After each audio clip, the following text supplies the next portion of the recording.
Hola a todos, bienvenidos a este webinar organizado por JScrambler y Verimatrix, en el que exploraremos la importancia de la seguridad de las aplicaciones bancarias. Quiero comenzar haciéndolos saber que este webinar ha sido pregrabado, por lo que si tiene alguna pregunta puede comunicarse con nosotros por correo electrónico y nos pondremos en contacto con usted lo antes posible. Mi nombre es Carlos González y soy el director de marketing y ventas de JScrambler. Hoy me acompaña Sergio Osorio, director de ventas de la TAM de Verimatrix. Así que hoy vamos a centrarnos en la digitalización bancaria en América Latina, tanto en el componente tecnológico como en los requisitos regulatorios. Presentaremos algunas métricas de nuestra propia investigación sobre la seguridad de las aplicaciones en los bancos latinoamericanos y discutiremos cómo los bancos y las empresas fintech pueden abordar estos desafíos. Así que vayamos directamente a la primera parte de nuestro webinar, que será presentado por Sergio.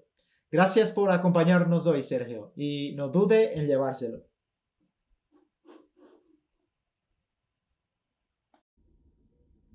Bueno, muchísimas gracias, Carlos. Para mí un honor, un gusto estar aquí contigo compartiendo este webinar que espero resulte bastante interesante para nuestra audiencia. Y por supuesto una bienvenida pues, a todos los que nos están sintonizando eh, y bienvenidos. La idea es tratar aquí temas interesantes acerca de, primero, las tendencias en banca y segundo, pues lo que tenemos que ver nosotros en cuanto a la seguridad de esas aplicaciones en banca.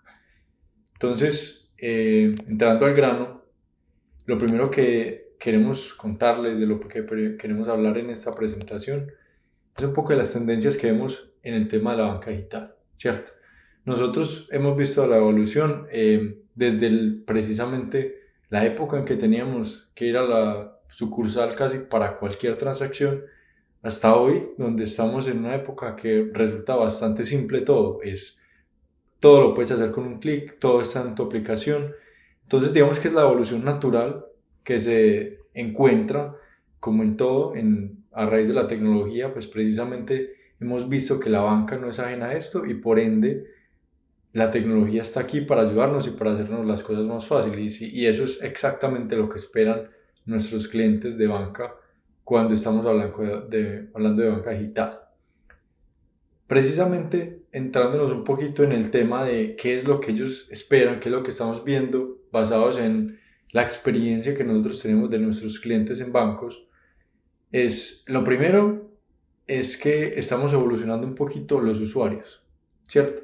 Ya no tenemos, o más bien tenemos diferentes generaciones y casi que todo lo que tienen en común es que esperan que puedas utilizar todos los servicios de tu banco a través del celular, ¿cierto? Tenemos super aplicaciones de, de bancos que nos permiten precisamente hacer todo tipo de transacciones y de hecho eso se refleja como tal en los números que vemos de utilización de lo que llamamos la banca móvil y es que en un 89% las personas ya utilizan la banca móvil y si nos miramos o nos miramos precisamente a evaluar el porcentaje de los jóvenes, de los millennials, estamos viendo que casi el 97% lo hacen. Es decir, para mí es complicado pensar en que tengo que ir a una oficina a hacer cualquier tipo de transacción. Es casi que incómodo en este momento, ¿cierto? Cuando en épocas anteriores pues era algo natural. Entonces, esa es una tendencia que evidentemente se da y que ya está y que actualmente es algo que es real. ¿Qué buscan los usuarios precisamente en una aplicación? Entonces, ya hablamos del tema de que todo esté en tu celular, pero además que todo sea eficiente y que tengas el control de lo que estás haciendo en tu celular. ¿A qué me refiero con esto? Entonces, estamos hablando, por ejemplo, que tú con un clic puedas hacer una transferencia o puedas ver tu saldo. De hecho, en Estados Unidos hay bancos que te permiten ver tu saldo incluso sin tener que loguearte, sin tener que ingresar la contraseña. Pues actualmente vemos el banco en el que yo tengo mi saldo, simplemente tengo que utilizar mi Face ID y ya puedo ver mis transacciones, puedo ver mi saldo. Entonces es algo que definitivamente es necesario.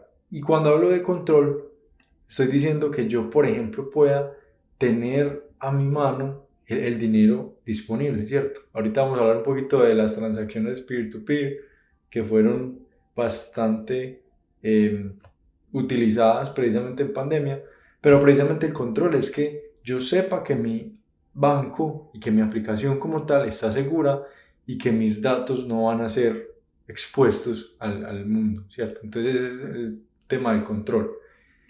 Otro tema muy importante y que estamos viendo es el tema de alertas personalizadas, que es algo que ya viene, pues digamos, avanzando, y es que te permitan entender precisamente cuando hay transacciones, cuando por alguna razón hice una transacción con la que no contaba, para ya sea o bloquear las tarjetas o tener algún tipo de interacción con el banco para precisamente lograr hacer algo con mis transacciones no reconocidas.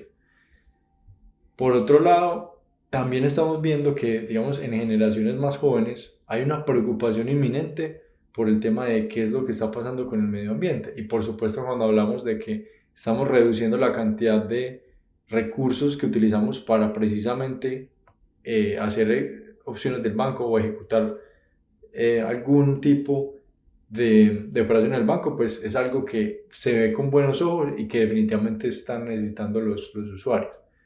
Entonces, como para resumir, hay 3 puntos principales que nosotros vemos que las personas buscan cuando están haciendo uso de su aplicación de banca móvil.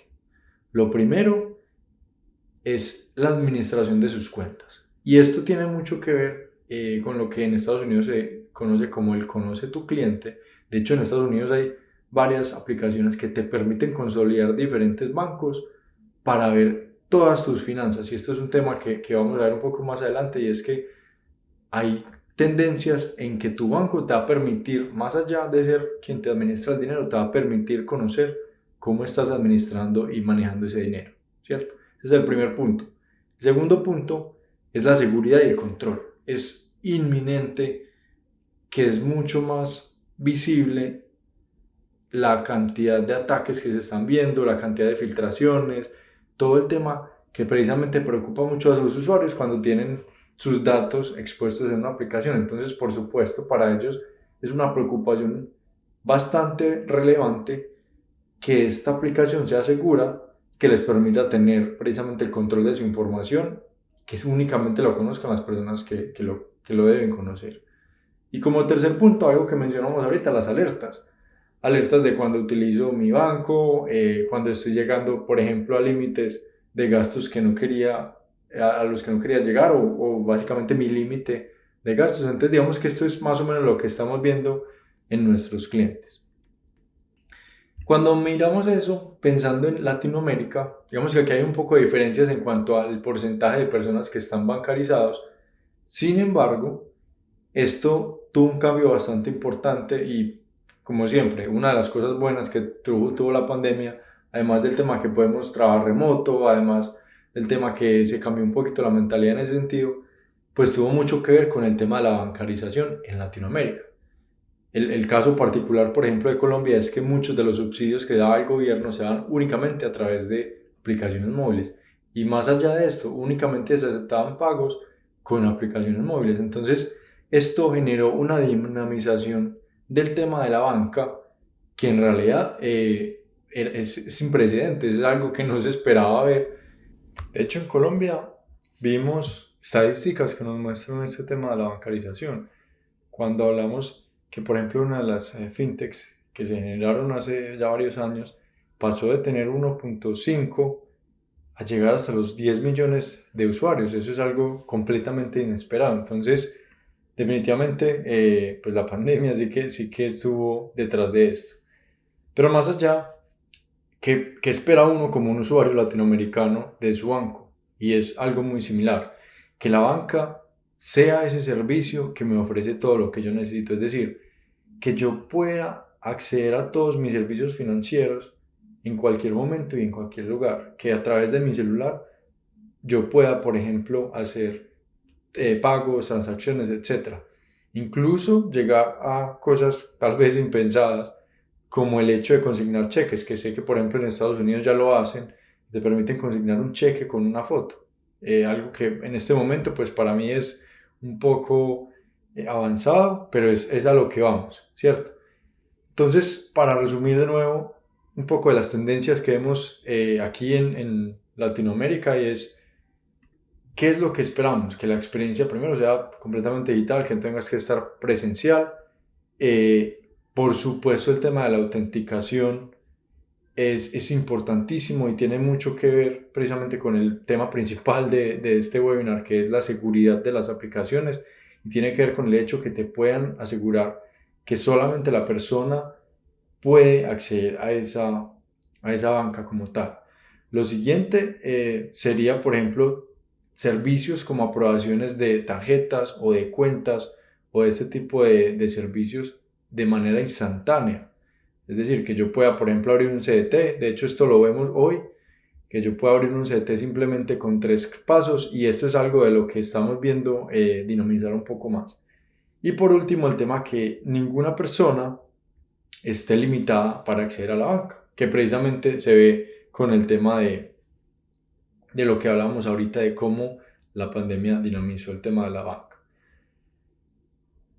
De nuevo, volviendo un poquito al tema aquí de la seguridad, sin duda en Latinoamérica es algo que es aún más preocupante cuando hablamos de que no quiero que, por ejemplo, a través de mi aplicación pueda ser víctima de algún tipo de estafa o cosas así.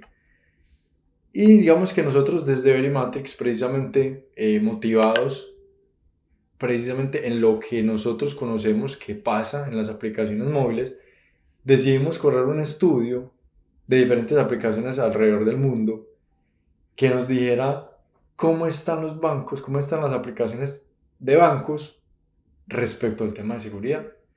Entonces, van a resultar bastante interesantes los datos que les voy a mostrar. Y lo primero es contarles un poquito de la metodología, cómo hicimos nosotros para hacer esta medición. Entonces, de nuevo, tomamos una muestra de diferentes bancos, incluyendo bancos europeos, bancos latinoamericanos, de Estados Unidos, etcétera, y evaluamos en términos de seguridad cómo está. Lo primero es determinar cómo hacemos para medir esos bancos. Entonces, precisamente no hay como un estándar específico que nos diga estos son los grados de qué tan protegida está una aplicación o no. Y lo que hicimos fue pues hacer algo de lo que nosotros conocemos, y es basarnos en los estándares de la industria de pagos móviles, que sí que tiene unos puntos muy definidos acerca de qué es lo que necesitas tú para obtener, por ejemplo, una certificación Visa o Mastercard. Entonces, de ahí nos pegamos nosotros, y básicamente con eso fue que hicimos nuestro estudio. Lo que hicimos fue de poner una escala de calificación desde la A hasta la D, donde la A es precisamente digamos, el top de seguridad, donde las aplicaciones están con todas las herramientas que necesitas para asegurar una aplicación. Y la D, o la D más bien, es el último paso, digamos que las aplicaciones completamente abiertas, una aplicación completamente vulnerable. ¿Qué encontramos nosotros? Digamos, en resultados, encontramos que el 95% de las aplicaciones que nosotros evaluamos son aplicaciones que no cumplían precisamente con esta escala, o no cumplían los estándares mínimos de pagos móviles, que en nuestra escala sería un equivalente como a la B, porque digamos no tenían como tal las implementaciones, cosas como en implementación cosas como ofuscación, no tenían anti-tampering, etc. ¿Qué más encontramos?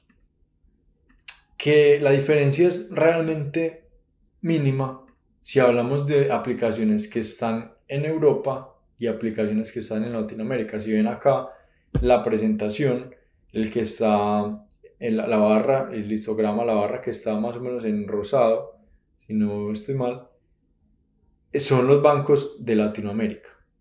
Y la barra que está en azul son los bancos europeos. Entonces, si vemos que tal vez los bancos europeos están un poco mejor, tal vez motivados por temas como leyes como GDPR, que son bastante estrictas y específicas, tal vez en ese caso nos permitió determinar que los bancos europeos están un poco mejor en cuanto a seguridad. Pero el dato importante es que la mayoría de las aplicaciones no implementaron todas las medidas de seguridad para proteger la aplicación como tal. Y esto es muy crítico porque, digamos, hay una falsa creencia que cuando yo protejo mi backend, pues tendría que desentenderme de la aplicación, lo cual vamos a ver que tal vez no es tan real. ¿Por qué? Porque precisamente en muchas ocasiones la aplicación se convierte en la puerta de entrada hacia todos los sistemas que yo protejo con tal vez sistemas de seguridad de millones de dólares. Entonces, digamos que aquí nos falta un pedacito por asegurar que es precisamente la aplicación. Y yendo un poquito más allá, ¿cuáles podrían ser las consecuencias de que yo tenga una aplicación que no es segura? Pues lo primero es que yo puedo tener el código completamente abierto, es decir, si yo pienso como hacker, de hecho eso es una de las formas que nosotros tenemos para atacar precisamente estas aplicaciones, es pensar como un hacker y es, ¿qué es lo primero que podría hacer? Primero, puedo coger todo el código porque o no está ofuscado o simplemente puedo acceder a él, puedo coger todo ese código y, ¿por qué no?, sacar una aplicación clon de la que yo tengo. Y, por ejemplo, empezar a hacer campañas de mensajes de texto para que los usuarios de X banco puedan acceder a mi aplicación, que en teoría es la misma, pero lo que voy a hacer es capturar toda la información de los usuarios que están tratando de acceder a una aplicación que no es la real, ¿cierto? A partir de allí, pues hay muchas otras cosas que puedo hacer y una de las cosas más críticas es que se filtre la información de mis clientes o la información que yo pueda tener en la aplicación. Esto pues obviamente es supremamente grave desde el tema financiero porque puedo perder, por ejemplo, los datos de mis clientes, puedo como tal dañar la imagen de mi banco, pero además de eso puedo incurrir en situaciones que me generen multas porque no estoy haciendo los mecanismos adecuados para proteger esas aplicaciones. Entonces, por ahí también vendría un poquito el tema de por qué es importante.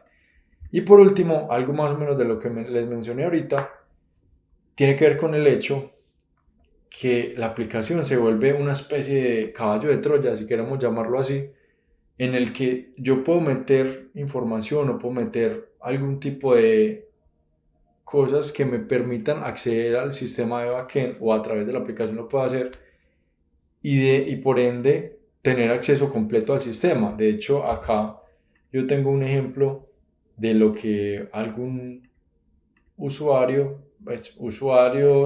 programador, pudo hacer con Uber y fue que pudo obtener las cuentas de los usuarios de Uber a través de una vulnerabilidad de la aplicación como tal. Entonces, si vemos allí, es más importante o quizás igual de importante proteger tanto el backend como el sistema de la aplicación.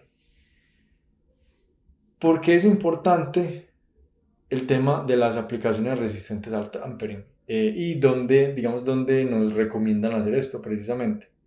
Pues digamos que aquí hay dos puntos importantes. Esto es bastante claro y de hecho aquí en Colombia hay muchas empresas certificadas en ISO 27001 que nos muestran precisamente, uno de los anexos que nos muestra ISO 27001 es que debemos como tal proteger esa aplicación o el acceso al código fuente de esa aplicación. Es muy específico respecto a lo que estamos protegiendo. Entonces, la aplicación, por supuesto, entra dentro de este numeral y nos indica que como tal nosotros somos responsables por proteger el código fuente y proteger por medio de ofuscación, por ejemplo, que esa aplicación se proteja.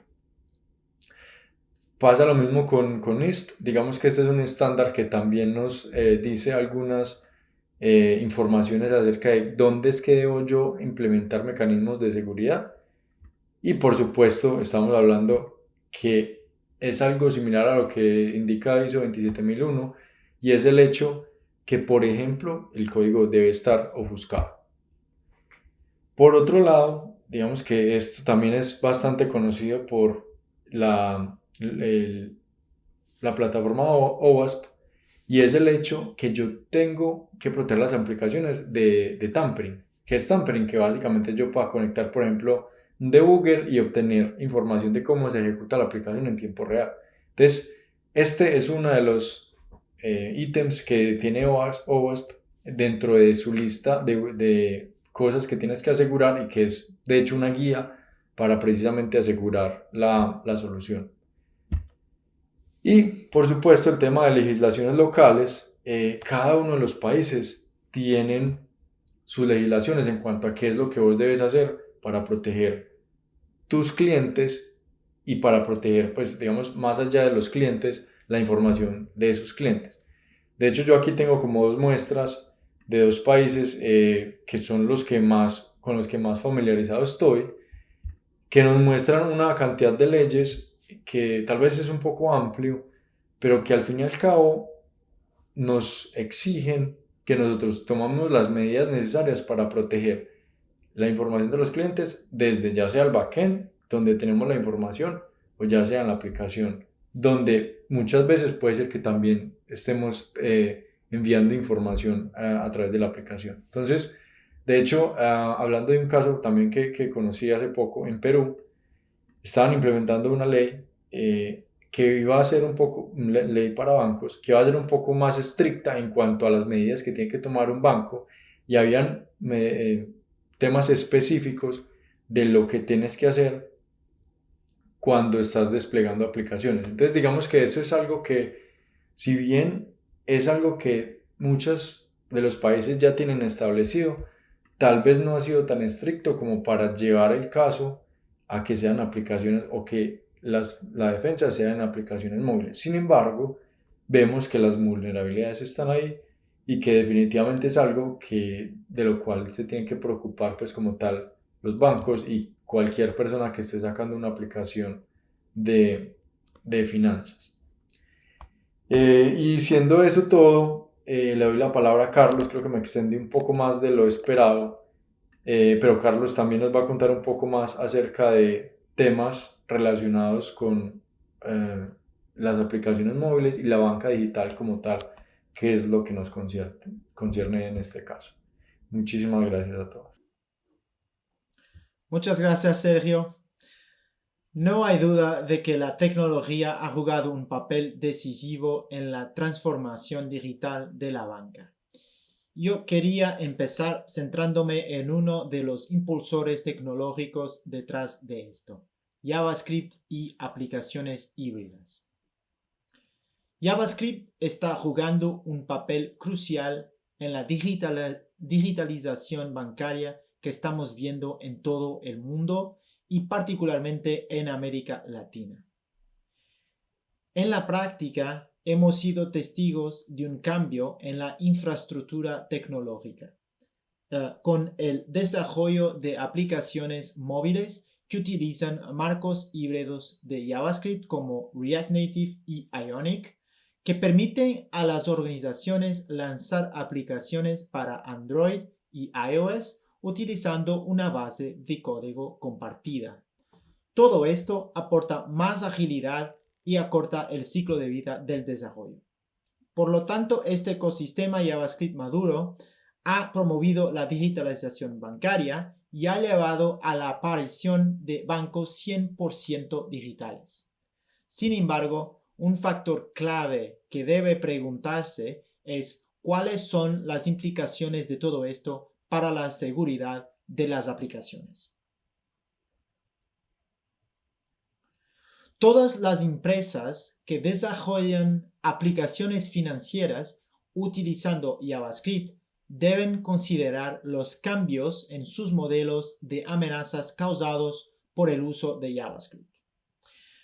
Un aspecto particularmente importante es que JavaScript del lado del cliente puede ser fácilmente atacado. Esto significa que cualquiera puede acceder al código fuente y, en algunos casos, incluso modificarlo en tiempo de ejecución. En el caso de las aplicaciones móviles híbridas, los paquetes de aplicaciones suelen contener un archivo de paquete JavaScript con la lógica de la aplicación. Además, el código fuente de estas aplicaciones se almacena en el dispositivo del usuario final. Ninguna organización quiere exponer su lógica patentada y abrir la puerta para que los competidores realicen ingeniería inversa en el código o recuperen algoritmos patentados, por ejemplo. Pero el código fuente expuesto puede conducir a ataques más graves como fugas de datos, scraping y abuso automatizado. Cuando se habla de seguridad de aplicaciones, a menudo hay algunos conceptos erróneos.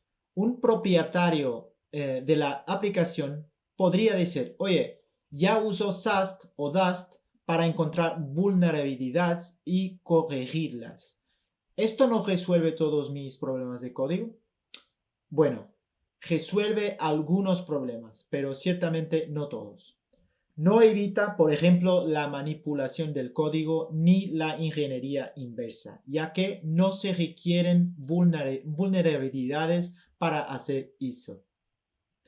Por supuesto, debe buscar vulnerabilidades utilizando SAST y DAST, pero debe hacerlo junto con la protección del código fuente.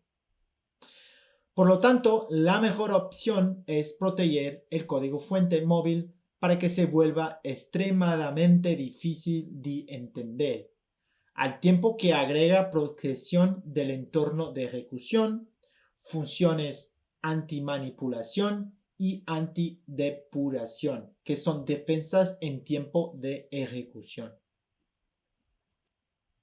Para proteger el código fuente, comenzamos usando ofuscación. Esta es la capa fundamental de cualquier protección de código.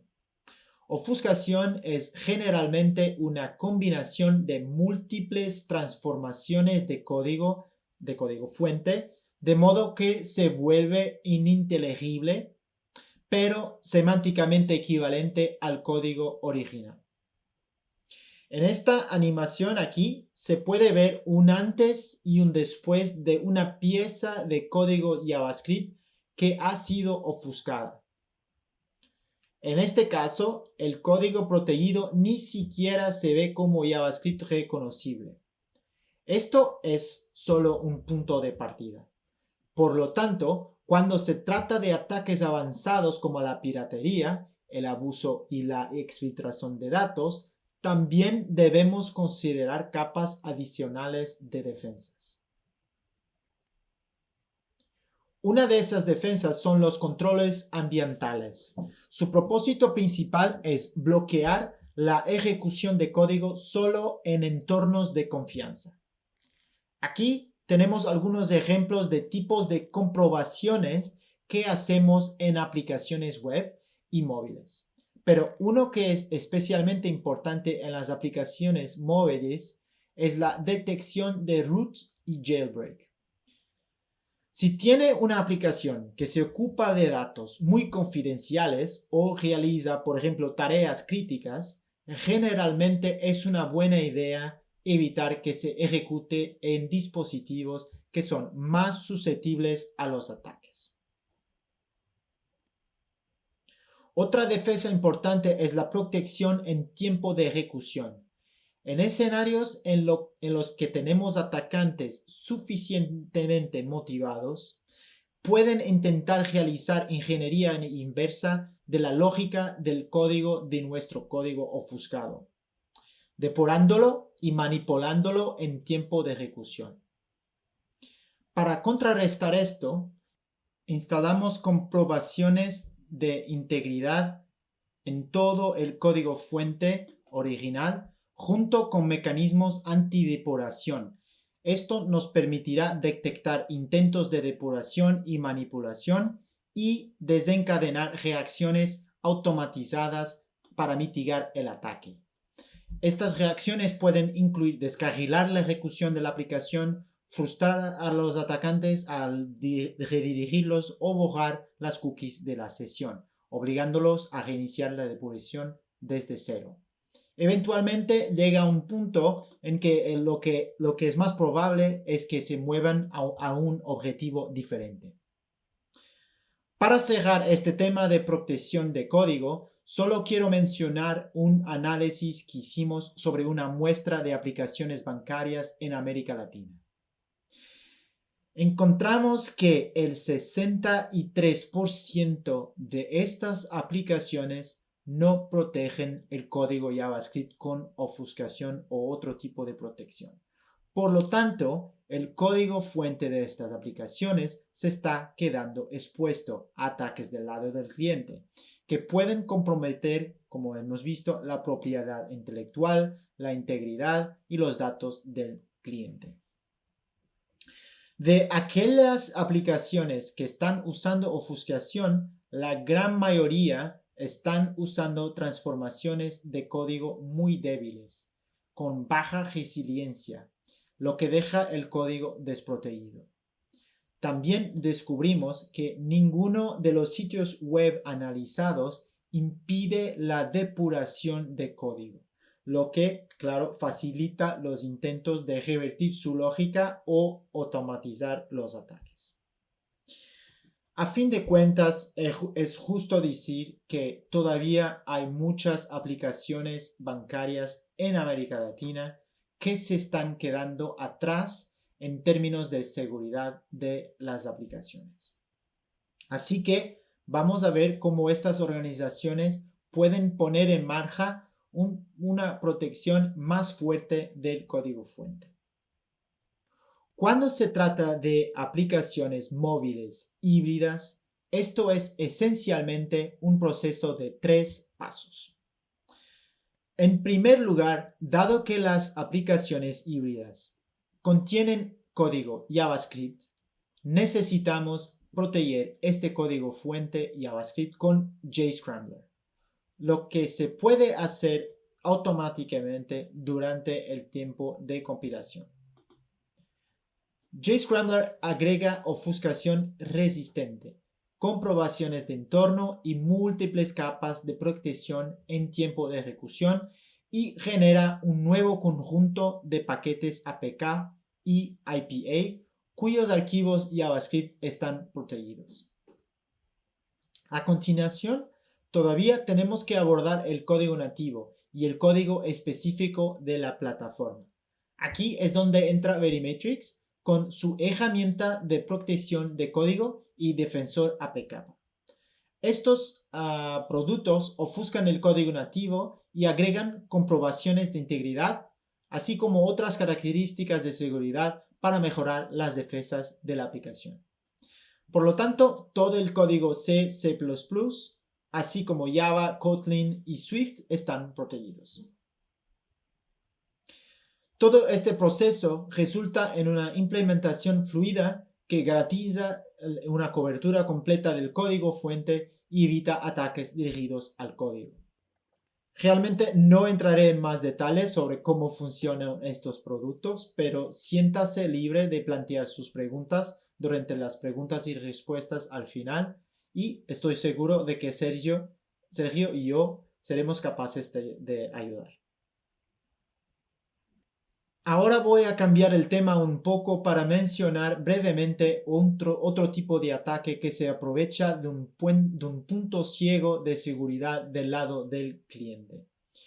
Este punto ciego existe porque en promedio el 70% del código de un sitio web proviene de proveedores externos y un sitio web utiliza un promedio de 35 componentes proporcionados por terceros.